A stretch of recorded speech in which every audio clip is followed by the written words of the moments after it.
दोस्तों, दिल्ली सल्तनत के पार्ट 1 की वीडियो में आपने जाना था गुलाम वंश या ममलुक वंश के बारे में, जिसमें कुतुबुद्दीन ऐबक, इल्तुतमिश, रजिया सुल्तान एवं गयासुद्दीन बलबन के बारे में बताया गया था। इस पार्ट 2 की वीडियो में हम जानेंगे इसके अगले वंशों के बारे में। और हाँ, अगर अभी तक आपने हमारे चैनल को सब्सक्राइब नहीं किया है तो सब्सक्राइब कर लें। खिलजी वंश।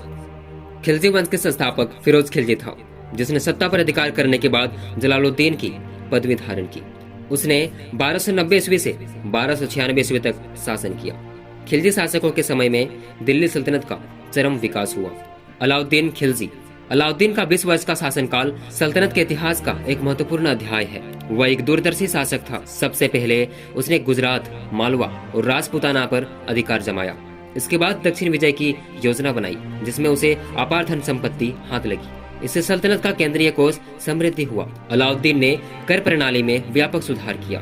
सर्वप्रथम उसने दोआब, गंगा और यमुना नदी के बीच का क्षेत्र में लगान की दर में वृद्धि के आदेश दिए। सेना में सुधार के लिए भी उसने अनेक कार्य किए। अलाउद्दीन पहला शासक था जिसने सैनिकों का होलिया लिखने और घोड़े ताकने की प्रथा शुरू की। शेरशाह और अकबर ने भी इस प्रथा को जारी रखा। कुतुब मीनार के पास उसने अलाई दरवाजा का निर्माण कराया था। अलाउद्दीन का बाजार नियंत्रण। अलाउद्दीन खिलजी ने बाजार नियंत्रण पर विशेष जोर दिया। इसकी विस्तृत जानकारी जियाउद्दीन बरनी की तारीख-ए-फिरोजशाही से मिलती है। अलाउद्दीन ने इसके तहत कई नए पदों का सृजन किया। दीवान-ए-रियासत, ये व्यापारियों एवं बाजारों पर पूर्णतः नियंत्रण रखता। सहना-ए-मंडी, यह बाजार का अधीक्षक होता था, जहां सभी व्यापारियों को इनके दफ्तर में अपने को पंजीकृत कराना पड़ता था। बरेद, प्रत्येक बाजार का नियंत्रण करता था। उसने व्यापारियों की बेईमानी रोकने के लिए कम तोलने वाले व्यक्ति के शरीर से उतना ही मांस काटने का आदेश दिया था। इन प्रयासों के तहत बाजार में वस्तुओं की कीमतों पर अंकुश लगा। अमीर खुसरो के अनुसार अलाउद्दीन के बाजार नियंत्रण का उद्देश्य आम लोगों को राहत पहुंचाना था। तुगलक वंश।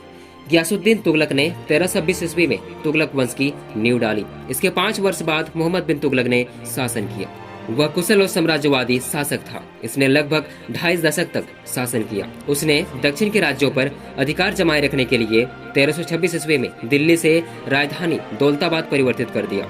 उसने सिक्कों में सुधार कर अनेक प्रकार के सिक्के जारी किए। मोहम्मद बिन तुगलक ने सांकेतिक मुद्रा का प्रचलन प्रारंभ किया। उसके शासनकाल में मोरक्को का यात्री इब्न बतूता भारत आया था। उसके समय में दक्षिण भारत में विजयनगर साम्राज्य की स्थापना हरिहर व बुक्का नामक 2 भाइयों ने की थी। उसने दीवाने अमीर को ही कृषि विभाग की स्थापना की। वह अरबी, फारसी सहित कई भाषाओं एवं ज्ञान से पारंगत था। मोरक्को का यात्री Ibn Battuta. Ibn Battuta Morocco का निवासी था। वह सुल्तान मोहम्मद बिन तुगलक के कार्यकाल में भारत आया। सुल्तान ने उन्हें दिल्ली का काजी नियुक्त किया। उसने मोहम्मद बिन तुगलक के समय में घटनाओं का वर्णन अपनी पुस्तक रहला में किया है। फिरोज शाह तुगलक।